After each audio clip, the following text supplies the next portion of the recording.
Hello everyone, welcome back. तो कैसे हो आप सब? I hope you all are doing great and बहुत अच्छे से आपकी प्रेपरेशंस चल रही होगी।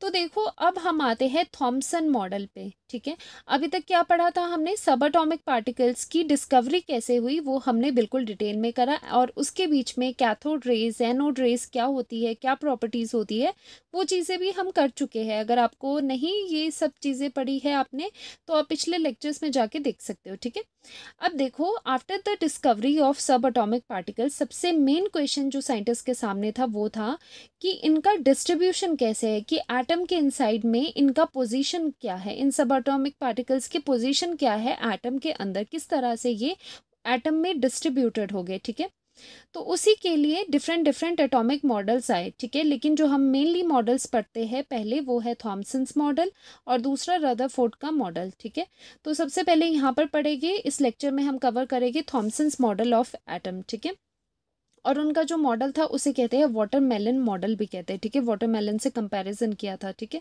सबसे पहली बात उन्होंने क्या कही थी कि एटम पोजेसेस स्फेरिकल शेप, कि उन्होंने कहा था कि जो एटम होता है वो एक स्फीयर की तरह है, उसका स्फेरिकल शेप होता है। ठीक है, फर्स्ट पॉइंट हो गया।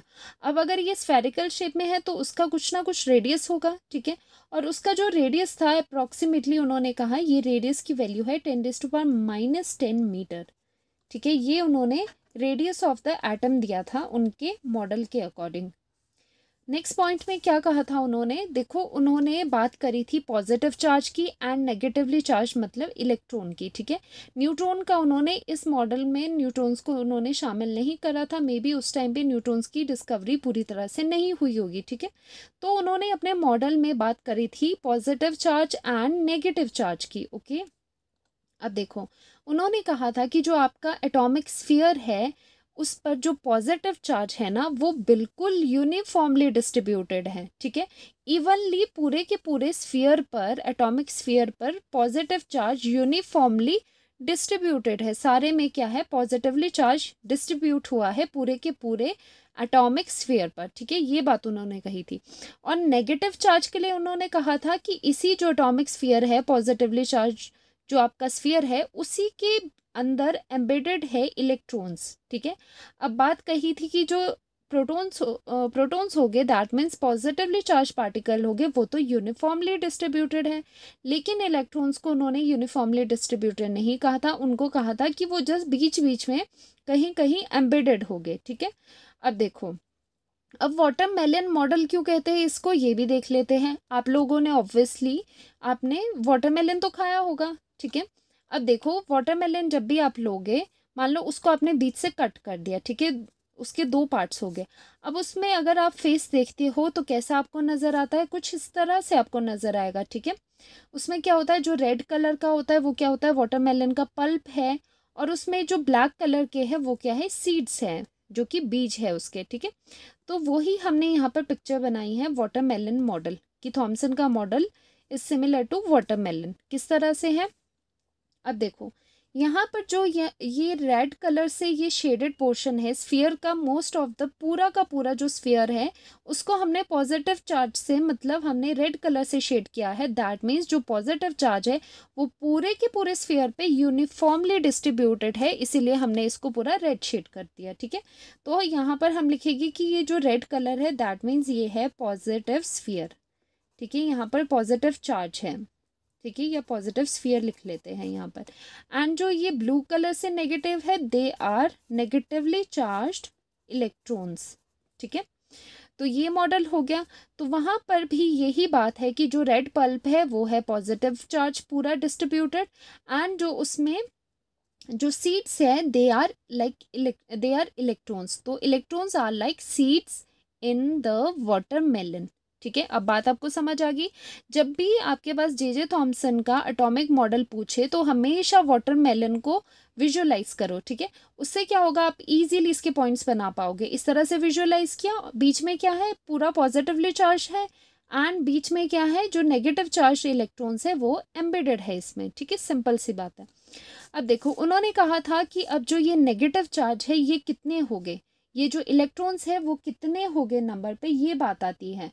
ठीक है, तो उन्होंने कहा था इलेक्ट्रॉन्स उतने हो गए पूरे के पूरे आपके स्फीयर पर, एटॉमिक स्फीयर पे, so that electrical neutrality maintain रहे। क्योंकि देखो हमें पता था कि जो एटम है वो न्यूट्रल है, क्योंकि उसमें क्या देखा गया कि एटम पे कोई भी चार्ज नहीं देखा गया। तो उनके अकॉर्डिंग क्या था कि जो इलेक्ट्रॉन उतने होने चाहिए इस एटम के अंदर, सो दैट वो पॉजिटिव चार्ज को क्या कर दे, कैंसिल आउट कर दे, उसको बैलेंस आउट कर दे, सो दैट आपका पूरा जो एटम है वो क्या रहे कि वो न्यूट्रल रहे, उस पर कोई भी नेट चार्ज ना आए। सो इलेक्ट्रॉन्स कितने होने चाहिए, सफिशेंट, उतने होने चाहिए which are sufficient to neutralise positive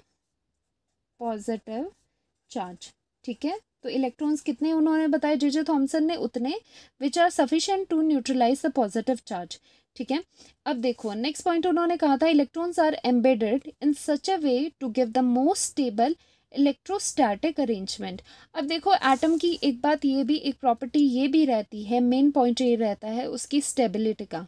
ठीक है, जब जे थॉमसन ने अपना मॉडल दिया था तो उसको प्रूव करने के लिए, उसको सपोर्ट करने के लिए उन्होंने एक पॉइंट उसका स्टेबिलिटी का भी दिया था कि किस तरह से वो अपने इस मॉडल को प्रूव करते हैं in according to the stability. उन्होंने कहा था कि जो मैंने ये मॉडल दिया है, इस तरह का अरेंजमेंट दिया है, ये स्टेबल किस वजह से है, ये स्टेबल इस वजह से है कि जो ये इलेक्ट्रॉन्स है इस पूरे के पूरे एटॉमिक स्फीयर में इस तरह से प्लेस है, सिंस उन्होंने कोई फिक्स पोजीशन नहीं दी थी इलेक्ट्रॉन्स की, जस्ट कहा था कि एम्बेडेड है इलेक्ट्रॉन्स।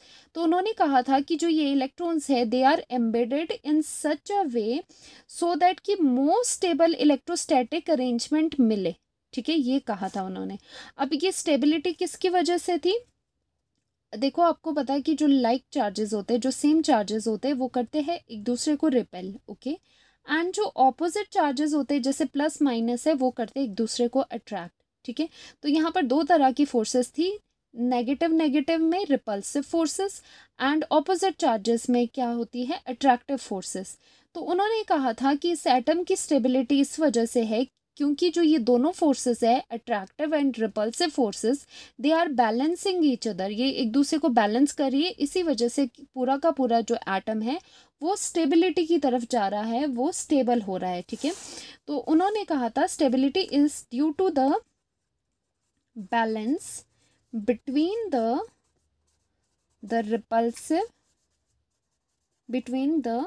Repulsive forces. रिपल्सिव कौन सी हुई, between like charges and attractive forces. Attractive forces किसके बीच में होगी, जो कि अनलाइक चार्जेस होंगे, जो ऑपोजिट चार्ज होंगे।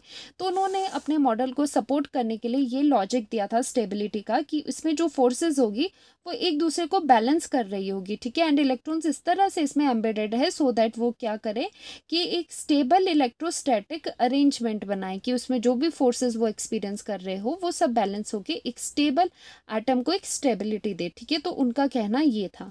ठीक है, एक और बात जो इम्पोर्टेंट बात उन्होंने कही थी कि मास के बारे में उन्होंने बात करी थी। ठीक है, तो इस मॉडल पे उन्होंने मास की क्या बात करी थी कि जो एटम का मास होगा वो एक जगह पे सेंटर्ड होने के बजाय क्या होगा, वो पूरे के पूरे एटम पे यूनिफॉर्मली डिस्ट्रीब्यूट होगा।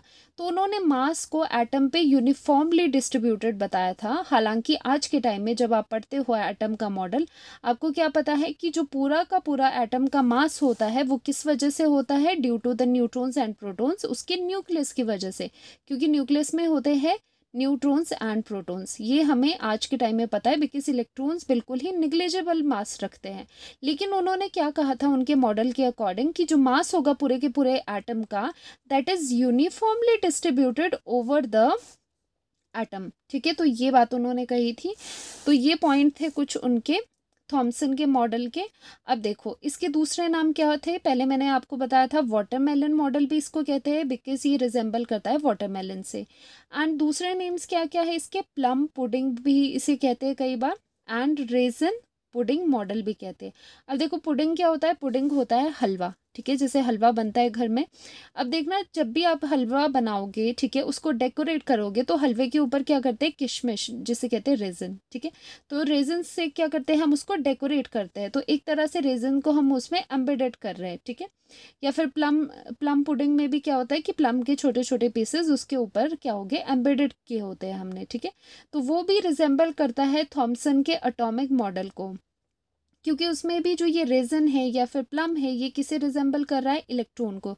जैसे कि थॉमसन मॉडल में इलेक्ट्रॉन एम्बेडेड होते हैं in the positively charged sphere, उसी तरह से इन सभी में भी, जैसे वाटरमेलन के सीड्स हो गए, प्लम पुडिंग का प्लम हो गया एंड रेजन्स हो गए, ये उसमें एम्बेडेड होते हैं, ठीक है। तो ये भी अदर नेम से ये जो आपका एटॉमिक मॉडल है ये फेमस है, ठीक है।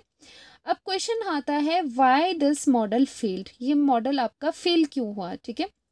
देखो, इसके फेल होने का मेन रीज़न ये था कि इस मॉडल के बाद रदरफोर्ड जी ने क्या किया, उन्होंने अलग से एक्सपेरिमेंट्स करने स्टार्ट कर दिए जो थे रदरफोर्ड्स स्केटरिंग एक्सपेरिमेंट। उन्होंने स्केटरिंग एक्सपेरिमेंट करे, तो उसके जो रिजल्ट्स उनके पास आए थे, कुछ ऐसे रिजल्ट्स उनके पास आए थे जो कि थॉमसन अपने इस मॉडल से एक्सप्लेन नहीं कर पाए थे, ठीक है। तो उनके पास कोई भी जवाब नहीं था, कोई भी एक्सप्लेनेशन नहीं थी उन रिजल्ट्स को प्रूव करने के लिए, ठीक है। तो इस तरह से due to the Rutherford model के जो रिजल्ट्स आए थे, उनकी वजह से थॉमसन मॉडल बिल्कुल क्या हो गया, बिल्कुल ही ये कैंसिल हो गया, ये फेल हो गया बिल्कुल मॉडल, ठीक है। तो ये था थॉमसन मॉडल, बहुत ही सिंपल है, हम लोअर क्लासेस में भी इसे पढ़ते हैं। तो जस्ट थॉमसन मॉडल में क्या करना है आपको, जस्ट आपको वाटरमेलन विजुलाइज करना है, ठीक है, और बिल्कुल आपका काम हो गया, ठीक है। अब देखो, नेक्स्ट लेक्चर में हम क्या करने वाले हैं, आपको आइडिया लग ही गया होगा, हम करने वाले हैं रदरफोर्ड्स एटॉमिक मॉडल। अब देखो, रदरफोर्ड ने क्या किया था, रदरफोर्ड सबसे पहले साइंटिस्ट थे जिन्होंने न्यूक्लियस की खोज करी थी। उन्होंने बताया था कि एटम के अंदर एक न्यूक्लियस भी होता है, ठीक है। तो उनके एक्सपेरिमेंट से आगे हम डिटेल में करेंगे कि उन्होंने किस तरह से एटम का स्ट्रक्चर बताया था, ठीक है, एटम का मॉडल दिया था उन्होंने। तो ये सब चीज़ें हम अगले लेक्चर में करेंगे। तो इस वीडियो को मैं यहीं पर एंड करती हूँ, तो मिलते हैं नेक्स्ट लेक्चर में। तब तक अच्छे से पढ़ाई कीजिए और इसके हो सके तो नोट्स बनाइए रिवीजन के लिए, एग्ज़ाम टाइम में आपको हेल्प करेंगे, ठीक है। तो गुड बाय।